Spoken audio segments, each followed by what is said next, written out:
и начинают пытаться как-то регулировать. Единственное, вот они не учли, что регулировать интернет пока еще ни у кого, кроме китайцев, не получалось. С начала ноября в Рунете действуют другие.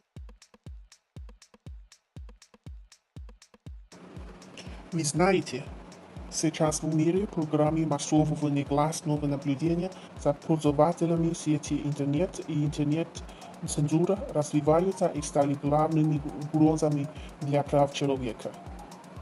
В Китае с 2008 года правительство без официального объявления запретило китайским пользователям идти в Facebook, Twitter и много иностранных веб-сайтов. Цель этой цензуры – это формирование мнений китайцев и политическая стабильность. Например, когда китайская милиция арестовала правозащитного художника Вэйвэй, в китайском интернете не было никаких сообщений о том, что много людей за рубежом протестовали против китайского правительства об этом.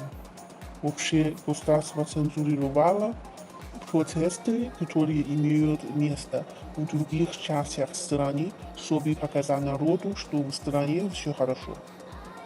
Кроме этого, правительство запретило информацию о исторических событиях, так как события на площади Тяньаньмэнь в последние годы, чтобы контролировать тенденцию, где китайский народ чаще и больше требует их права получать правильную информацию.